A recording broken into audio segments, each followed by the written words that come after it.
8:36, buenos días al doctor Osvaldo Landázuri. ¿Cómo le va? Qué gusto saludarle, Osvaldo. Hoy lo tenemos vía telemática y en buena hora que se ha dado la coyuntura de esta entrevista para conversar sobre los últimos anuncios que ha hecho el gobierno nacional. A su criterio, ¿es correcta la lectura que hace el gobierno y el anuncio de esta nueva reforma tributaria para desmontar su reforma tributaria, en donde busca además compensar unos tributos con otros en la clase media, o es simplemente un anuncio de tantos que ha hecho el gobierno en medio de una coyuntura política difícil como para tratar de sumar uno o dos puntitos a su bajísima credibilidad? Bienvenido. Buenos días, Alexis, gracias por la invitación. A ver, primero es un anuncio que, dado el momento, es claramente un anuncio que tiene tintes políticos, ¿no? Es indudable que no hay ningún tema técnico detrás. Y vamos viendo un poquito las cifras para entender dónde está el país y por qué se daría esta reforma tributaria y tratar de confirmar lo que yo acabo de comentar. Es decir, que es un asunto puramente tratando de ganar credibilidad y algo más de aceptación. Entonces, veamos. Los 3 primeros meses, Alexis, el país presenta un déficit de 1.400 millones de dólares.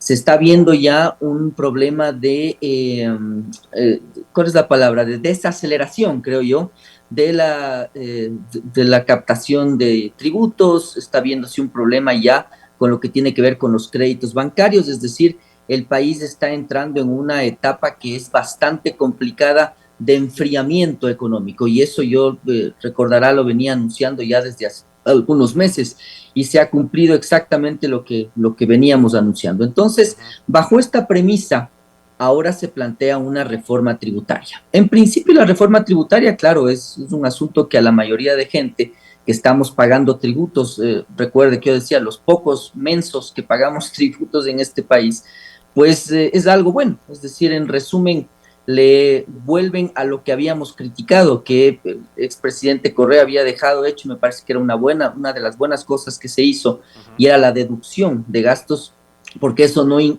incluso no solamente le servía para bajar impuestos, sino además le daba herramientas al SRI para tratar de rastrear las facturas que usted presentaba, y que en resumen le podían dar cuenta de cómo estaba tributando toda la nación, o al menos parte de la nación. Entonces, me parece que está bien lo planteado en términos de impuestos. Ahora, Alexis, la gran pregunta que yo hago es que si creen que somos tan, ¿cuál es la palabra?, tan bobos de darnos cuenta que esto no viene solo. Es decir, a ver, se quieren bajar 200 millones de dólares y no se está presentando ninguna afectación específica a empresas, excepto las que tienen que ver con las apuestas en línea. Me parece que hay un asunto de los rimpes ahí, es decir, de los negocios pequeños. Populares. Y por otro lado, pues lo que yo entiendo y lo que yo he podido leer de las propias declaraciones de Briones y de Arosemena, es que se va a subir impuestos a las empresas. Me preguntarán cómo, si no está en la ley. Pues probablemente lo que yo me imagino es que les van a quitar exenciones que algunas tienen, por ejemplo, el ISD, y eso es lo que yo estoy viendo. Pero como están ahora en esta situación tan complicada, realmente me resulta muy incómodo ver esa falta de transparencia en la que ha caído el equipo de Lasso, y entonces lo que vendrá luego, Alexis, es quitar esas exenciones, y no se olvide una cosa, acompañándole de decir compita con China. Entonces realmente es una cosa demencial la que estamos viviendo en el Ecuador. Ya mencionó el tema China, vamos a dejarle eso igual, es un pasaje importantísimo para despuesito en la entrevista, Osvaldo, pero algo que me llama la atención, y yo le decía, están tratando como de, a ver, dicen en el relato, un alivio de 195, 200 millones de dólares al bolsillo de las familias, pero te vamos a cargar con impuesto en las atenciones veterinarias, te vamos a cargar con impuesto al concierto de Bad Bunny, te vamos a cargar con impuestos si quieres ir al teatro o a un partido de fútbol. ¿Qué va a pasar con este tipo de actividades culturales, por un lado, deportivas, que también terminan siendo, digamos, un buen elemento para la inyección económica? ¿Qué va a pasar ahí? Vamos a desincentivar la asistencia o el consumo, por ejemplo. Sí, es parte de la reforma, Alexis. Indudablemente nada viene gratis. Para ser muy honesto, yo he sido muy objetivo en mis entrevistas. Creo que si es que me pone a comparar en las decisiones cuál es la peor, pues yo sí pensaría que es preferible pagar impuesto en un concierto Ujú. que no poder exencionar o no poder reducir el gasto de salud que está haciendo con su hijo. Me parece Ya. que hay que ser muy objetivos y si bien es cierto lo que usted comenta, Ujú. creo que es preferible, lo primero, pero el asunto más grave, Alexis, va con lo segundo que yo mencionaba, es Ujú. decir, el gobierno no está siendo transparente y vamos a estar muy pendientes. Lo que sí va a pasar es que les van a subir impuestos a las empresas a través de eliminar deducciones. Eso estoy yo casi seguro. Ojalá y me equivoque, pero realmente no creo, porque los números no me cuadran, Alexis. Es decir, Y para eso podría 200 millones. convertirse en una suerte de desincentivo cuando lo que queremos más bien es, no sé, promover inversión ya sea nacional o extranjera de la empresa privada acá en el país. Pero por supuesto, y ahí es donde realmente resulta completamente antitécnico lo que se plantearía. Es decir, ahí sí está mal, porque hemos analizado qué es preferible. Es decir, yo siendo muy honesto, prefiero que la gente se desincentive de ir al concierto de Bad Bunny, Ujú. pero que pueda deducirse sus gastos médicos, correcto, seamos objetivos. Pero segundo, si es que comenzamos a analizar empresas y personas, 300,000 personas o familias versus empresas y ve usted que el desempleo está como está, que la inversión está como está, yo como un estudioso de la economía le digo, realmente en este punto no es bueno cargar con impuestos a las empresas, no porque yo sea un empresario privado, yo he sido bien objetivo en eso. El asunto es entender la coyuntura del país, entonces me parece que la afectación va a ser por ahí y estoy seguro que el gobierno que ahora está metido en esta comunicación tan absurda de pensar que gracias a he oído yo, a la consolidación fiscal, Alexis, podemos hacer este descuento, realmente Ujú. es una barbaridad que insulta a la inteligencia. No ha habido ninguna recuperación fiscal. Es Ujú. decir, estamos muy complicados este año. Yo estoy viendo que probablemente el déficit, Alexis, llegue a pasar los 3.500 millones de dólares este año, es decir, 4.000 alrededor de esa cifra, viendo lo que ya pasó los primeros 3 meses. Necesita financiamiento por todo lado, es decir, no hay nada de consolidación y la situación es durísima. Cada mes le hacen falta alrededor de 250, 300 millones de dólares para salir con la cuenta. Ujú. Ahora entienda la población, es decir, no es que ha pasado nada significativo como para que usted venga a anunciar un descuento de 200 millones. Ujú. Entonces, ¿qué es lo que va a pasar? Que no es que el gobierno alivia sus cuentas haciendo un sacrificio. Ujú. Lo que hace es pedirle a la empresa que le pase el impuesto a la persona y eso realmente es una barbaridad. Ujú. Ojalá y me equivoque, insisto, pero lamento informar que no creo que esté equivocado. Va a ver usted que luego van a venir las informaciones de que se ha eliminado la exención del impuesto a la salida de divisas en tal insumo, en tal Ujú. materia prima, y eso es una barbaridad acompañado con todo lo que ahora están promocionando ellos. Osvaldo, quiero compartir con usted una intervención del presidente Lasso durante la ceremonia protocolaria del acuerdo comercial con China. Ahí el presidente habló de lo que para él han sido logros de su gobierno en materia económica y obvio yo no soy economista ni soy ni de lejos especialista en materia económica, por eso voy a recurrir a quien sí lo es, que es usted, para escuchar a Guillermo Lasso y usted nos diga y contrastemos si lo que dice el presidente está pegado a la verdad o si hay algunas inexactitudes, por lo menos, para no llamarles mentiras, en lo que ha dicho el presidente. Escuchamos al presidente Lasso, por favor. Menos de 2 años bajamos el déficit fiscal de 7.500 millones a menos de 2.000 millones. A diciembre del 2022, el Ecuador tenía una inflación del 3.7%, la segunda más baja de la región. Y según el Fondo Monetario Internacional, en el 2023 será de 1.4%. Las ventas acumuladas nacionales del 2022 llegaron a 226.000 millones de dólares, más del doble del Producto Interno Bruto. En mi gobierno, 1.100.000 ecuatorianos han salido de la pobreza y se han creado cerca de 500.000 nuevos empleos. Bien, quiero escucharle, Osvaldo. Creo que el país quiere escucharle. Pero no sé, se ríe, ya dijo todo. Pues, a ver, cuente. Es realmente una locura, ¿no? Es una locura la forma en la que se está tratando de, bueno, de pensar que somos tan ingenuos. A ver, vamos viendo quizás punto por punto y me corrige si alguno me salto, Alexis, Vale, para ir viendo. A ver, primero el déficit, ¿no? Es decir, él compara un déficit de una economía que está en pandemia con una economía que está transaccionando. Entonces, y usted nos ha dicho 1000 veces que hemos conversado que hay que comparar el último año antes de la pandemia con la realidad actual. Es correcto. O sea, no saca nada comparando al año 2020. Es como que usted compare el 1945, cuando Europa estaba devastada, con el crecimiento actual de Alemania. Para tener una idea un poco sonsa, pero realmente no es comparable. Es decir, pensar que él bajó el déficit de menos 7,8 al 1,5 o algo por el estilo del Producto Interno Bruto, realmente necesita ser contrastado. Y ese asunto es que usted estaba encerrado en una pandemia. Ahora, lo segundo, Alexis, en el déficit es la ejecución presupuestaria. Recién me invitaron en un medio de Honduras, me invitaron a participar en un foro con varios economistas, pensando en que habrán visto mis entrevistas, me imagino, pensando en la formación académica que tengo. Y claro, el mismo problema es allá, ¿no? Es decir, el otro asunto que Lazo no comenta y debería decirlo, y hemos ejecutado la mitad de la inversión pública para lograr ese déficit.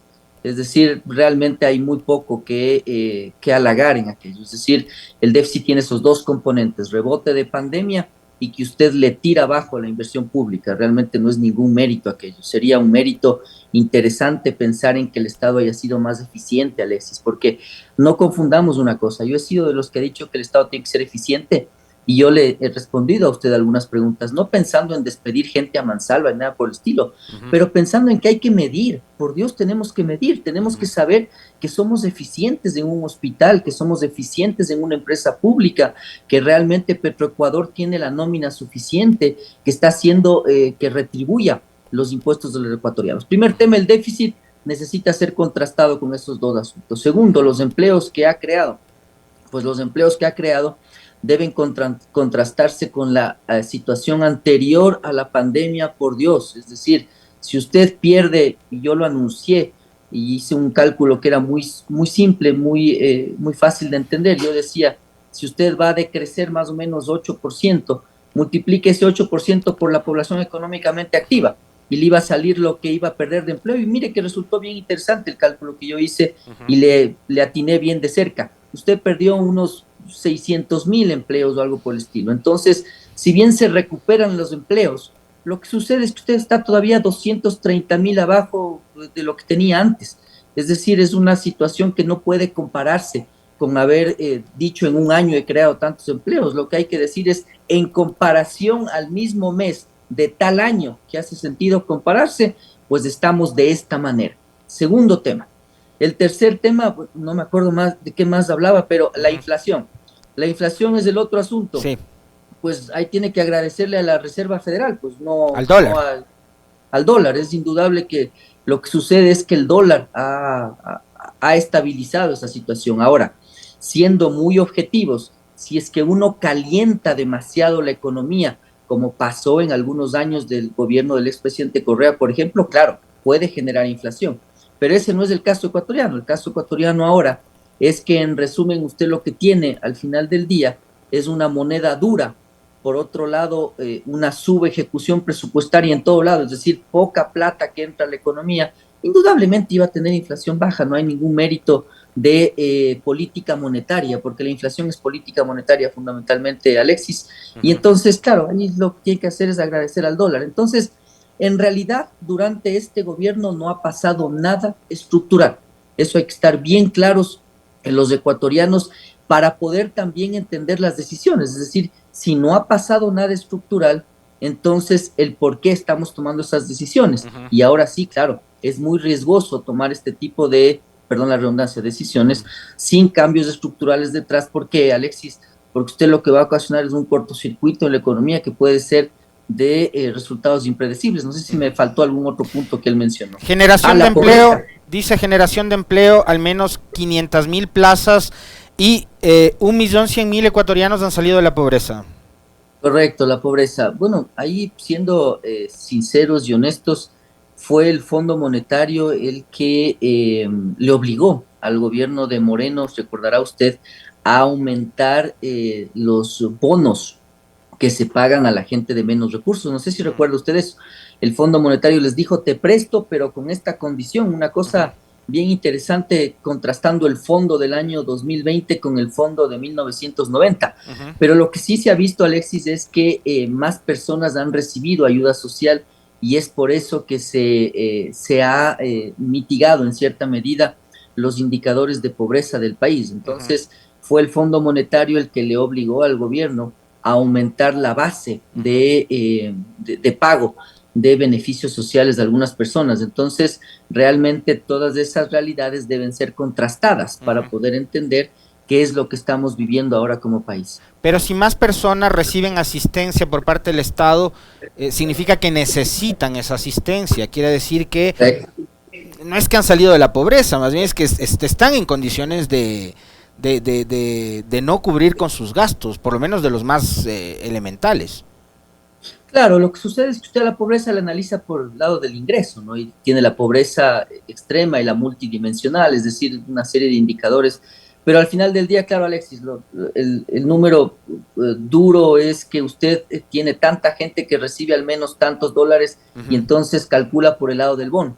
Entonces ahora, ¿qué tan bien están esas personas? Esas personas no es que salen de la pobreza y dicen, muy bien, ahora me voy al cine y puedo comer todos los días, ¿no? Pues viven al día, claro, pero al menos podrán llevarse un pan a la boca con una Coca-Cola, es decir, es una situación absolutamente extrema, pero que al menos le permite sobrevivir.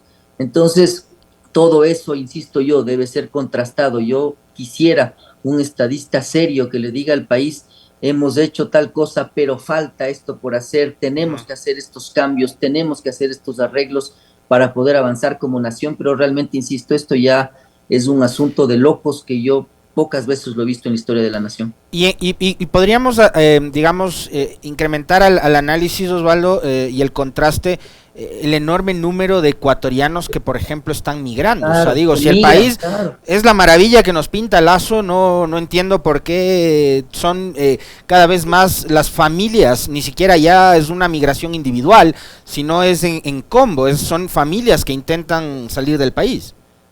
Correcto, y eso yo lo he mencionado. Según mis cálculos, se me están olvidando un poquito los números, quizás ya estoy algo viejo, pero son tantos números que tengo en la cabeza, Alexis, pero según mis cálculos, al final del año pasado se veían como 200, 300.000 personas que habían salido del país solo el año pasado. Es decir, es una situación realmente complicadísima la que tiene el Ecuador con migración y todo. Y quizás lo que le faltó mencionar a Lazo, subir en su declaración, es que ahora hemos pasado a ser el país número 25, creo, de los más peligrosos de la región. Entonces, si usted combina migración, inseguridad, realmente no hay cómo esconder, no hay cómo tapar el sol con un dedo. La situación del Ecuador es lamentable, es muy complicada y la gente le siente así, y creo que va a estar de acuerdo en lo que yo comento. No hay liquidez, no hay crédito, no se transacciona, cuesta mucho vender, cuesta mucho conseguir un dólar. Usted ve la subejecución presupuestaria, no se ve nada en las calles, no se ve nada en las carreteras, los hospitales abandonados. El que los policías tengan que empujar los patrulleros y que anden sin chalecos antibalas, ¿muestra de qué es? Es muestra del modelo de Lazo, ¿no? Ecuador Libre, es decir, el Ecuador Libre lo que le dice es, esto es del lejano oeste, y por lo tanto, pues aquí el mercado arregla todo, según Hurtado, según Lazo, según Dajic, se mueren solo los malos. Les escuché yo decir en algunas entrevistas, qué barbaridad, por Dios, que vean el Twitter y vean los desaparecidos que están todos los días, esposas llorando porque el padre no regresa a su casa. A nosotros mismos, Alexis, nos ha tocado cerrar tiendas porque le avalean y por la seguridad del vendedor preferimos mudar de ciudad la actividad económica. Es decir, es un país en el que el Estado se ausentó por completo. Y esa es la receta de Ecuador Libre. Entonces, insisto, recuerde usted lo que yo mencionaba, el equilibrio es fundamental en el desarrollo económico, leer bien el momento, Alexis, porque la economía no es lineal. Usted tiene que tomar ciertas decisiones en un momento del tiempo donde el Estado tiene que ser más vigoroso y en otras en donde el Estado tiene que dejar el sector privado para que funcione y haga crecer la economía de manera permanente. Pero hoy lo que tenemos es un presidente que tiene muy poca formación académica, un plan que es muy maquiavélico detrás de preparar el Ecuador, de dejarle cimentado para una transformación extrema de derecha tipo Chile en el 73, y realmente yo creo que al final eso va a explotarle en la cara. Para cerrar este diálogo muy interesante con Osvaldo Landázuri, quiero preguntarle su valoración con respecto de las condiciones a las que llega Ecuador a este acuerdo con China. Sin mencionar el hecho de que me parece a mí particularmente bien que dejen un poco de lado las taras que tienen que ver más con los asuntos ideológicos. Finalmente China es un mercado de 1.500 millones de habitantes, de consumidores, y ya dejaron de hablar de la venta de la soberanía del imperio chino y de tales, y se han sentado a hablar. Pero ¿en qué condiciones comerciales llega el Ecuador a este acuerdo con China? Parecido al discurso de Lazo, ¿no? Es decir, ahora le estamos viendo a un país que celebra el acuerdo con China. Yo no creo que es motivo de celebración, es decir, máximo es un país lo que hace es informar de un acuerdo comercial, es decir, no creo que es un asunto como para estar felices en el sentido de que es un desafío enorme, Alexis. Es decir, a ver, usted acaba de cerrar con China un acuerdo en donde el ministro Julio José Prado está vendiendo un montón de humo. Es decir, le está diciendo que las exportaciones van a subir en 10.000 millones, me parece que escuché. Lo que deberíamos hacer como ecuatorianos es debatir el tema, Alexis. Es decir, yo tengo acceso al estudio que el Ecuador nunca lo hizo público y debió haberlo hecho, Alexis, el estudio que China pidió que se haga antes de firmar el acuerdo. ¿Sabe lo que le dice ese estudio? Ese estudio le está diciendo que las exportaciones van a subir un 9%. Si usted exporta más o menos 5.400 millones, fue el último año, entre minerales y camarón, banano, etcétera, pues le subirá eso unos 500 millones. Y las importaciones del estudio le dice que van a subir 19%. Ese mismo estudio le dice que el sacrificio fiscal es de 560 millones de dólares. Es decir, usted deja de cobrar impuestos de 560 millones de dólares. Claro, me dirán que eso se recaudará a través de más IVA y más transacción económica. Realmente habría que confirmar, pero me parece muy difícil. Entonces, primer dato, usted tiene un estudio que nunca fue informado y nunca fue debatido. No sabe en qué condiciones se firmó este acuerdo. Este acuerdo no tiene propiedad intelectual, no tiene protección de medio ambiente, no tiene protecciones laborales, no tiene nada de aquello que China realmente es un monstruo tramposo, he dicho yo. Usted está haciendo negocios con un gigante primero que tiene como costumbre el subfacturar, el mandar información que no es exacta, etcétera. Entonces, lamentablemente en ese tema, el Ecuador llega con una preparación absolutamente limitada y por otro lado llegamos con impuestos y subiendo el salario a nuestros trabajadores. Entonces ahí realmente yo no entiendo a qué está pensando el gobierno que vamos a competir con China. El asunto es que, claro, los importadores y los agroexportadores son los ganadores y los que están haciendo fuerza por este acuerdo. Me parece legítimo, es un negocio y está bien que lo hagan, pero me parece que el asunto debe debatirse y lo vamos a pedir que sea así en la Asamblea Nacional, Alexis. Le quiero agradecer infinitamente a Osvaldo Landázuri siempre la gentileza que tiene de aceptar nuestras invitaciones. Un fuerte abrazo, Osvaldo, gracias.